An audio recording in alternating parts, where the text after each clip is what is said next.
So next up, I don't know if you guys want to do a break or a song, go straight to the interview. But next up, I've got an interview with Representative Peter Merideth, and it was a very engaging interview. Again, from the visit to the Capitol that we did, I heard he had his own idea of what legislation should look like. So I ran up there to his office, and I wanted to know what did that look like. So it was very, I have to say, eye opening that this guy who's in office actually had put together legislation and put it forward every single year that he's been in office, but we haven't heard about it. So I wanted to go up there and get some info and some and nail down some deets on it because, I always like to ask about, number one, expungement. Obviously, I like to know about that, and I like to know about, access for patients and veterans and all that. So I had a lot of questions for him, and he spent a lot of time in because these folks were in the middle of a filibuster over voting districts and stuff. So it was really cool they took the time to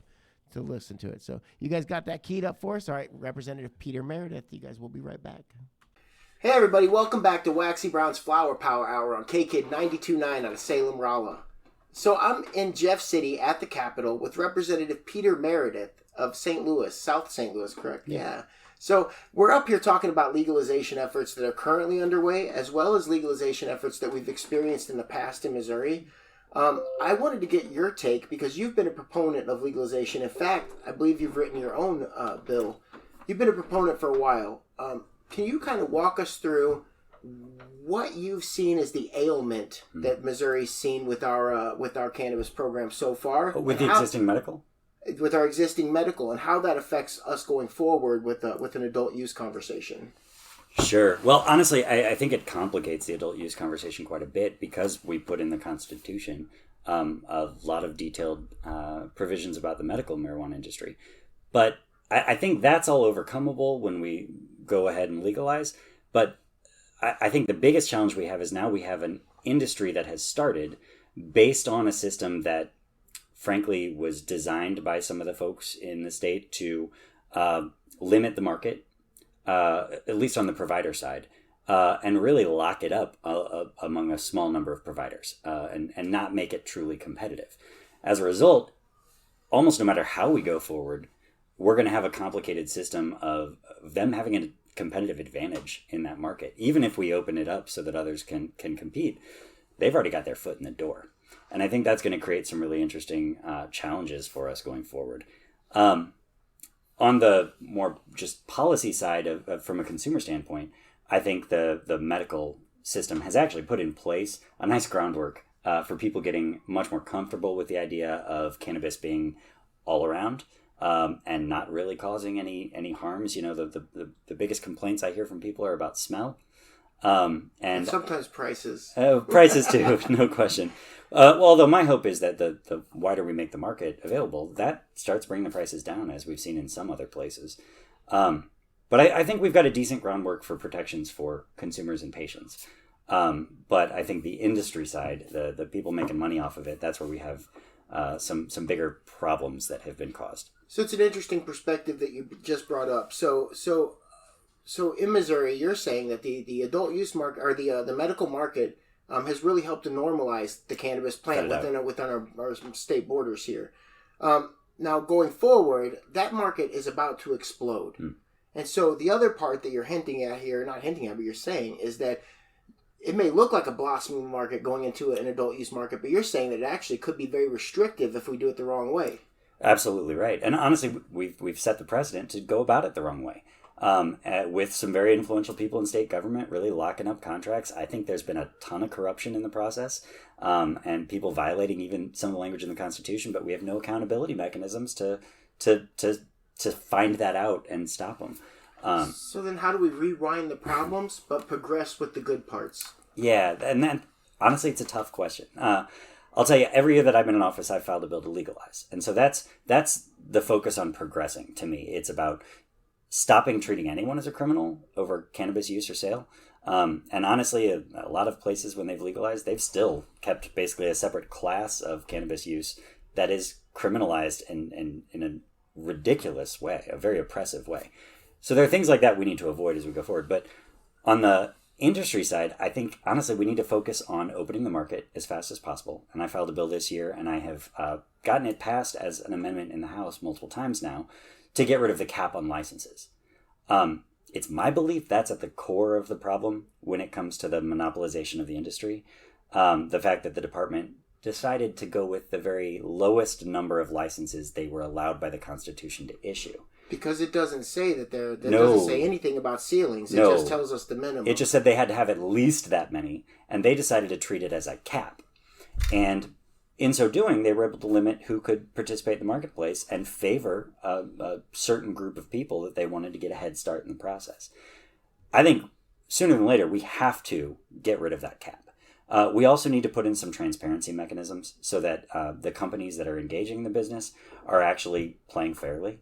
And right now, we can't even find out the ownership structures of these various companies involved. And so, we've got a limit that says no one company can have more than 5 licenses, for example. That's important to make sure the marketplace is competitive. It doesn't get all locked up by one big company. But we don't actually have a way to make sure that the same people that are owners of one corporation aren't actually owners of another corporation that also has 5 licenses, and that has another 5 licenses over here, so that they're actually locking up the licenses. Some of those licenses they may not even be using, but they're locking them up to delay others from entering the market. So I think we need some transparency there to make it so that at the very least legislators can see behind that curtain, even if we don't let the general public, which I think there's some reasonable basis not to make sure that we can hold them accountable if they're violating the rules that we do have. So going forward, we talk about opening up the market, which I'll tell you as an advocate, that would be the most wonderful thing for me. But I also do get scared a little bit that I don't necessarily want Missouri's cannabis programs and industry and job structures and all that to feel exactly like Oklahoma. Oh, no. I'm a little worried that opening up things in some ways could hurt us, but I think opening up all the way with things like expungement, social equity programs, things like that's a different ballgame, of course. Oh, absolutely. Yeah. Again, we're talking kind of two sides of the coin, in my opinion. Yeah. One side is about making sure that the people who've been involved with cannabis in the past and been in trouble with it aren't still paying consequences years later, even though we've moved on as a society from that. Frankly, they never should have been dealing with those consequences, in my opinion. But to make it so that they can't even participate in the market, for example, because they participated in the market before, is really just, it's sort of this way of legalizing a black market and creating a mafia that runs it. But as far as opening up the market goes, I want to be clear. I'm not suggesting we make it where anybody can open up a shop and just sell with no regulations. I think regulations are still important. We got to make sure that people that are running these businesses are doing so in sophisticated ways. They're not clean medicine. With clean yeah, absolutely. Because there are a lot of problems with mold and other things like that. If people don't know what they're doing and there's no inspections, it's just like every other product we have markets for. We got to make sure it's done cleanly and safely. Yeah, I believe clean testing is at the heart of when we start to talk about the future of cannabis. We look at 2, 3, 4 years down the road. We look at states being able to sell into other state markets and things like that. The folks in charge of our current program don't believe that should be an ideal that we should embrace. I do think that as Missouri, I do believe that we're set in the heart of a great place to export good hemp products, good industrial hemp products, good cannabis. And to once we open up those kind of markets, I believe that at that point, prices are going to be where we need them. But to be able to succeed economically with cannabis, so that it's hard to find that happy medium, isn't it? That's also a really interesting point, though, when you look back at the end of prohibition of alcohol and how Missouri was positioned in a great place to really capitalize and grow in that market. AB and others, we became a dominant producer of alcohol. And I think that there's a similar culture here that would be really strong in this industry on a national level. We'll see if it gets opened up beyond state lines. I think we're waiting on federal changes for that, of course. Yeah, and the good thing about the cannabis industry is it's a multi-billion-dollar industry, and the government doesn't want to lose out on that. There's no shortage of dollars, that's for sure. I really that was true even before it got legalized. That's very true. I really appreciate your time. Is there anything that I touched on that you'd like to touch on that I didn't touch on? Yeah, actually, so that other side of the coin is really something that I'm maybe more passionate about than the market. We can all fight over who's making money off this stuff, but what's important to me is that we're not locking people up. And when I see people going to decriminalize and legalize, most of the bills I see maintain a whole system of severe felonies and consequences for people that don't buy through the legal mechanism. And you look at our current medical system right now, and we have a whole class of people now, mostly middle class people, mostly white people, that are very comfortable with the medical community, have a doctor who will write their prescription, or have no problem going online and paying $100 to get a certificate, like I did. Sure. I went online, it was super easy, but I also talked to my own doctor about it because I have one that I see regularly. A lot of communities don't have that. But now there's this $100 barrier, basically, to get this certificate through a doctor. And a whole large community, largely the community that was already criminalized and has been criminalized for decades, they're still buying it illegally and possessing it illegally under this market, when really they should be treated no different than me. But because they didn't pay that $100 up front and figure out how to navigate that system, they have the potential of still being locked up and having their lives, frankly, ruined by criminal charges and convictions. Any legalization effort, in my opinion, has to take those away and start treating this more like we treat alcohol or cigarettes, where we regulate it, we limit who can buy it, we say you got to do it in these certain ways, but we're not responding with these massive criminal penalties if somebody violates it. Fines? Sure, I get it. Small criminal consequences for somebody that's exploiting the system and like selling dramatically more product without a license. Okay, fine, let's deal with that. But I don't want to be locking up users anymore. and we as a state need to be past that. I do believe it's weird how addiction's criminalized at almost every standard. Yeah. But it scares me to death that cannabis has been in that tool belt for law enforcement for so long. Just glad that this conversation has happened at the Capitol, and you've been a real proponent. We're really grateful for that. Well, and I would say it's so different than so many other drugs when it comes to addiction, and it never should have been lumped in the same way.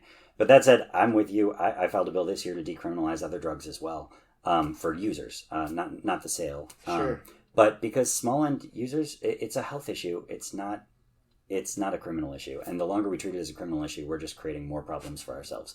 And frankly, oppressing a community that's already significantly oppressed. So I got one more for you, and that's this. We do have 40,000 Americans that are left behind as this industry makes billions and billions of dollars.